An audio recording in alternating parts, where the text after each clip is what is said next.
Welcome back, everyone, and we're going to be talking about a story that has rattled this entire nation, the Epstein client list and the lack of thereof. The other day, we heard at the cabinet meeting from President Trump that the rest of the country wasn't really worried about this issue, and in quotes, "Are you still really talking about this Jeffrey Epstein guy, that creep? We have a lot bigger things to worry about in our country, especially down in Texas."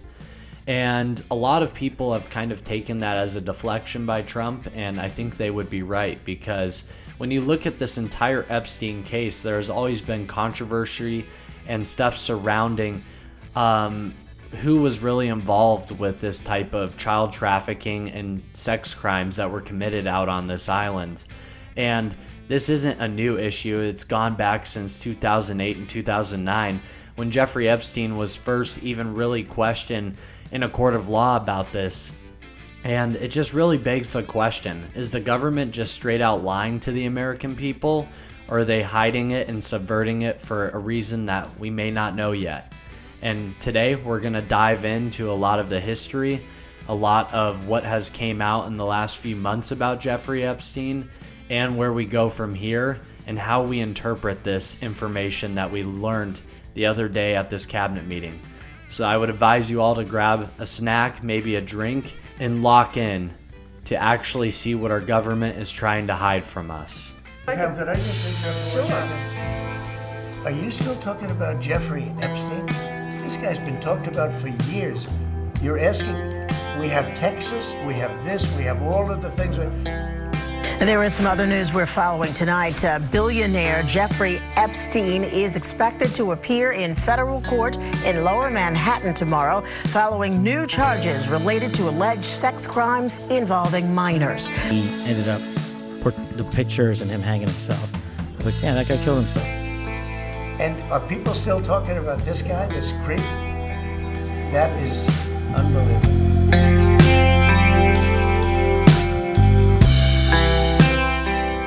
So today, like I said earlier, we're going to be talking about Jeffrey Epstein and what has gone on in the recent days surrounding it.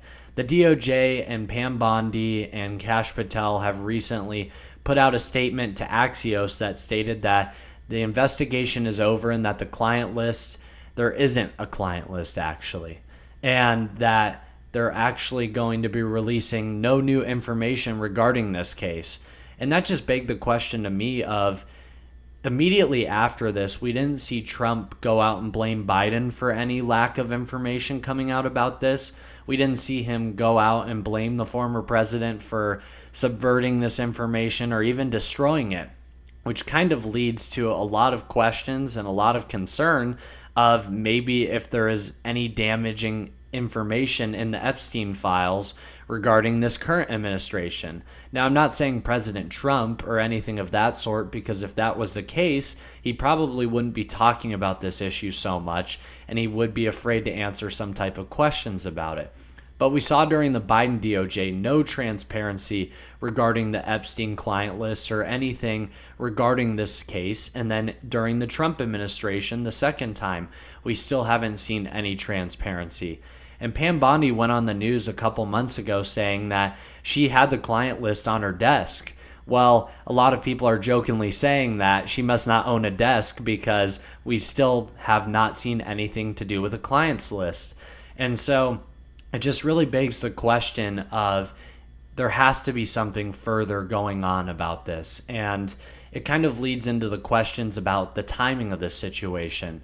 The president of Israel, Bibi Netanyahu, was at the White House when this information came out, and it just really involves a lot of different spheres of influence when it comes to the Epstein case. And there are a lot of conspiracy theories and questions that we could dive into that don't even make any sense, but the timing of this, when we have a foreign leader coming into the Oval Office and this information is being released, has to be talked about and it has to be mentioned. And so this isn't anything new. We should have known to be disappointed based off of what Kash Patel had said on Joe Rogan a few months ago, where he looked Joe dead in the eye and he said, you're going to be disappointed with what's going to be released about these Epstein files. And I feel like a lot of people should have questioned it a lot more back then than just waiting until now when we pretty much knew what the result was going to be. But it kind of begs the question that if people aren't saying that the Biden DOJ deleted these Epstein files, then that must mean that either this current DOJ has access to that information, or if they don't have access to that information, then they would be lying, because that would be the first thing they would be saying. And then on top of all of this, we had some evidence come out in that 12-hour loop video from the DOJ of the cell that was holding Epstein in 2019 on the day that he died or the night that he died. There was 1 minute and 2 seconds that was lost on that recording, which was a 12-hour loop that really had nothing in it. I mean, it was a big nothing burger, if we really want to talk about it.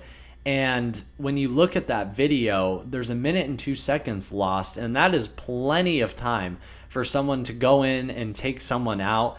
But Pam Bondi kind of dismissed the intelligence of the American people that really wanted to question that and actually say, hey, is this normal? Is this actually true? Is this something that actually goes on? And she just says, this is a routine thing that happens all of the time. And she can kind of get away with saying that because it led into the next day. Like maybe there's some type of programming flaw. Maybe in the cameras, they lose 1 minute once it goes to midnight.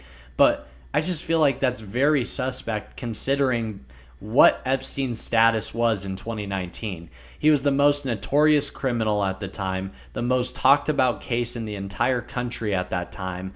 And they really are going to let 1 minute every night be wasted on their video cameras? I just don't believe that, because if it were for anybody else, if it was for El Chapo, if it was for any other criminal, they would always want to keep tabs on them. And for 1 minute and 2 seconds to be lost and just saying to the American people that's a routine thing is only going to fuel more conspiracy theories, and honestly, rightfully so. And I just think that Pam Bondi has done a horrible job at Attorney General to actually address this issue. And I feel like the White House is kind of going behind the DOJ instead of working with their base of actually addressing this issue.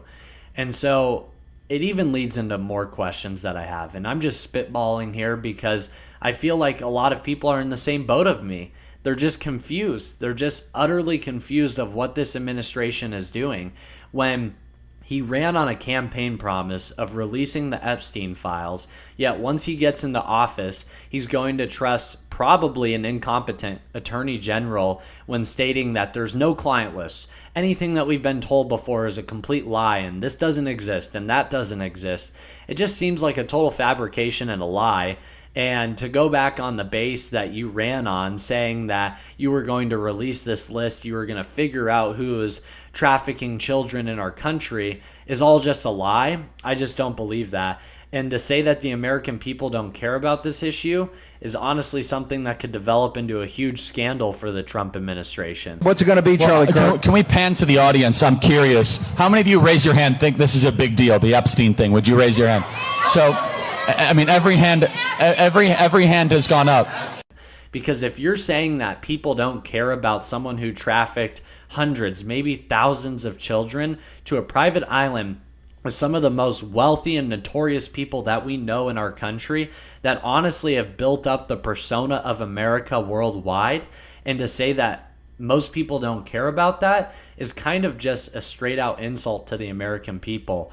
And a lot of people on Twitter have been talking about this, even people who have stood by President Trump's side through thick and thin, through the Iran situation, through any situation in the past, have really started asking questions. Is this administration being truthful? And are they actually trying to get to the issue is at hand here of the Epstein list and the client list, and actually prosecuting these individuals that worked with Ghislaine Maxwell and Epstein? And every day that goes by, a lot of people just have been very, very suspect of this entire situation. And I hope that we can get a lot more information regarding this. I hope that there's actually some connections to be made, because like I said earlier, with the president of Israel visiting at the exact same time regarding this whole Epstein client list, and a lot of people on that first list that we saw had a lot of ties with our politicians, had a lot of ties with foreign countries when it comes to China, Israel, India, Europe, all of these other countries, the lines kind of become a lot more blurred when you're trying to view this case and actually find the motivation of why would they actually want to release these files. It would work to their benefit that they don't release these files. And so it kind of goes back to that campaign promise that we had seen from President Trump into releasing these files and actually making it public so that people know that we don't have a president that's going to be complicit with the top 1% and these people with status trafficking children in our own country. I just think that's totally stupid, and it's totally corrupt if it's a double standard where we don't want illegal immigrants to be trafficking the people in our country, but we'll let the top 1% do it to a private island. I think this matter should be taken as very high priority because it sets a precedent across the world, but also to the American people, that you're not going to tolerate total incompetence, total corruption, total disgusting acts committed in our country's boundaries. And so I would just love to hear your thoughts and your kind of take on this situation. Do you think that the Trump administration is hiding this information? Or do you think that a lot more is going to come out, even though the DOJ has said that they're not going to release any more files on this? I want to hear your thoughts, and let's keep speaking off the record and keep pointing out these types of incompetencies in our government, because that's the only way we can get new information and change it. So my name's Carson Carpenter, and I can't wait till the next one. Thank you.